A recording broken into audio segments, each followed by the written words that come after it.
ভারতের উত্তরপ্রদেশের গাজিয়াবাদের লোনি এলাকা। সেলিম ওয়াস্তিক তাঁর অফিসে বসে হঠাৎ আসে দুটো মোটরসাইকেল, দুজন মানুষ। উদ্যত হয় তাদের হাতের ছুরি। ছুরির আঘাতে ছিন্ন বিচ্ছিন্ন হতে থাকে সেলিমের গলা, পেট, শরীরের বিভিন্ন অংশ। রক্ত, চিৎকার, ভয়। এটা কিন্তু গল্প নয়, নাটক বা সিনেমা নয়, এটা বাস্তব। এই নৃশংসতা, এই অমানবিকতা। সেলিম খান বা সেলিম ওয়াস্তিক কে তিনি? একজন স্বঘোষিত নাস্তিক, মুক্তচিন্তক, সহজ করে জীবনকে দেখা এক মানুষ, যিনি তার জন্মপ্রাপ্ত ধর্মের অজ্ঞতা, অসারতা আর নির্মমতা নিয়ে সরাসরি কথা বলতেন। वो अल्लाह कह रहा है कि मैं काफिरों के दिलों में दहशत भर दूंगा और तुम उनका पोर पोर काट देना।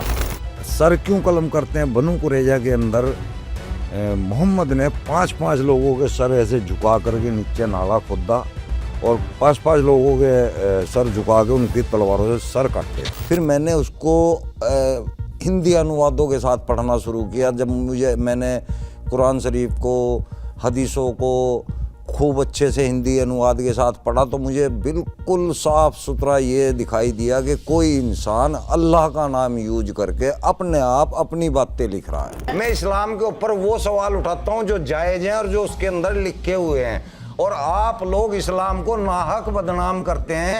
जो चीज़ इस्लाम के अंदर है ही नहीं, वो आप करते हैं। एक्स मुस्लिम जो ये कौम आई है सामने, जिन्होंने कुरान को पढ़ लिया, समझ लिया, उन लोगों के चैनल्स देखें। वो जो दलील सामने रखते हैं उस दलील को अपने कुरान से चेक करें कि ये आदमी झूठ बोल रहा है कि सच बोल रहा है। अपना आप इस्लाम छोड़ देगा आदमी। নিজের মত প্রকাশ করার জন্য, নিজের অবস্থান রক্ষা করার জন্য, নিজের বিশ্বাসের জন্য সেলিম ওয়াস্তিক এখন হাসপাতালে, মৃত্যুশয্যায়। অসংখ্য সার্জারি, প্রতিটি সেলাই যেন জীবনের লড়াই। কিন্তু সবচেয়ে বড় আঘাতটা কোথায় হয়েছে? শরীরে নয়, হয়েছে মানবতার বোধে। ধর্মবিশ্বাস, মূর্খতা আর গোড়ামির সেই আদি অকৃত্রিম নির্মমতায় আবারও রুদ্ধ হলো একটি মুক্ত কণ্ঠ। ভেবে দেখুন প্রিয় দর্শক, একজন মানুষকে হত্যার চেষ্টা করা হয়েছে শুধু কথা বলার জন্য, শুধু নিজের মত প্রকাশ করার জন্য। এই ঘটনা আমাদের আবারও স্মরণ করায় আরো শত সহস্র হত্যার ইতিহাস, আরো ভয়ঙ্কর সকল নির্মমতা। এই আমাদের বাংলাদেশেই হুমায়ুন আজাদ, অভিজিৎ রায় সহ সকল নাস্তিক আর ধর্ম অবমাননাকারী অপবাদে হত্যা করা হয়েছে অসংখ্য মুক্ত চিন্তককে। আমার মতো অগুন্তি মানুষকে নিজের মাতৃভূমি ছাড়া করা হয়েছে আত্মপক্ষ সমর্থনের কোনো সুযোগ ছাড়াই। স্বাভাবিক চিন্তার অধিকার মানুষের সবচেয়ে গুরুত্বপূর্ণ অধিকার। কত সহজে বারবার তা নষ্ট করা যায়। শুক্রবার সকালে গাজিয়াবাদের নিজের বাড়িতেই সেলিমের ওপর হামলা চালায় দুই আততায়ী। নম্বর প্লেট ছাড়া একটি মোটরসাইকেলে করে এসে সেলিমের বাড়িতে ঢুকে পড়ে তারা। এরপর চপার দিয়ে সেলিমের ঘাড়ে ও পেটে बेपरवाह कोपाते থাকে। गाजियाबाद के लोनी में यूट्यूबर और टीवी पर्सनालिटी सलीम वास्तिक पर हमले की लाइव तस्वीर सामने आई। फुटेज में सगे भाई जुशान गुलफाम की दरिंदगी साफ तौर पर दिखाई दे रही है। एक्स मुस्लिम सलीम वास्तिक इस वक्त भी वेंटिलेटर पर हैं। सलीम के गर्दन और लीवर में गहरे घाव हैं, जिनको भरने में लंबा वक्त लगेगा। এই যে ধর্মান্ধরা বারবার ছুরি হাতে তেড়ে আসে উন্মাদের মতো, তা কি কেবল বীরত্ব নাকি আত্মরক্ষা? না, কোনোটাই নয়। এই আঘাত আসে ভয় থেকে, আতঙ্ক থেকে, নিরাপত্তাহীনতা থেকে। যে ভয় আতঙ্ক তৈরি হয় দীর্ঘকাল ধর্ম পালনের নামে অজ্ঞতা আর অসারতার চর্চা করতে করতে। সেলিমের রক্ত আমাদের বলে, যখন মানুষ নিজের মত প্রকাশ করতে পারে না, যখন মানুষ নিজের অবস্থান ধরে রাখতে পারে না, তখন মানবতার বিরুদ্ধে সব থেকে বড় ঝুঁকি তৈরি হয়। আর এই ঝুঁকি একসময় রূপ নিতে পারে ভয়াবহ সংঘর্ষে, যে সংঘাতে মানব সভ্যতার আত্মবিলীন হওয়া শুধু সময়ের ব্যাপার। আর তারই যেন বাস্তব উদাহরণ চলছে আজ পুরো বিশ্বজুড়ে। এই যে ধর্মকে রক্ষার নামে হত্যা, এখানে যুক্তি নেই, কোনো বিচার নেই, আছে শুধু অমানবিকতা, নৃশংসতা।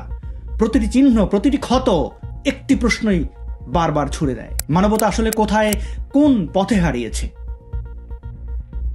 প্রিয় দর্শক, একজন মানুষ আবারও শুধু কথা বলার জন্য আক্রান্ত।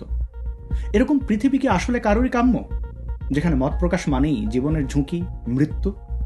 ভাবতে অবাক লাগে এই আধুনিক সময় দাঁড়িয়েও একজন মানুষ শুধু কথা বলার জন্য, শুধু নিজের অবস্থান দৃঢ় রাখার জন্য তার বিরুদ্ধে ছড়িয়ে ওঠে। এখনো এত অকারণে রক্ত ঝরে। সেলিম ওয়াস্তিক তার জীবনের জন্য হাসপাতালের বিছানায় এখনো লড়ছেন। তার এই লড়াই শুধু তার নয়, এটা মুক্ত চিন্তা প্রতিষ্ঠায় এই নৃশংসতার বিরুদ্ধে লড়াই। প্রিয় দর্শক, যে মতবাদ আমাদেরকে কাউকে আঘাত করতে বলে তা কোনোদিন ঐশ্বরিক হতে পারে না। ধর্ম নামের এই ক্ষতিকর প্রাচীন জীবন পদ্ধতি ত্যাগ না করলে জীবনকে সত্যিকার উদযাপন কখনোই সম্ভব নয়।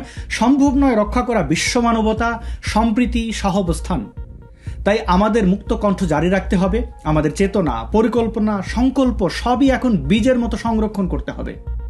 এই রক্তের আঘাত হয়তো কেটে যাবে, কিন্তু মানবতার ক্ষত না মেরামত করা পর্যন্ত আমাদের সবাই আহত হতেই থাকব। প্রিয় দর্শক, ভাবুন, কিন্তু শুধু ভাবলেই চলবে না। সেলিম ওয়াস্তিকের লড়াই আমাদের বলে মত প্রকাশের স্বাধীনতা অর্জনে এবার আমাদের সবার এগিয়ে আসার পালা। ভালো থাকবেন।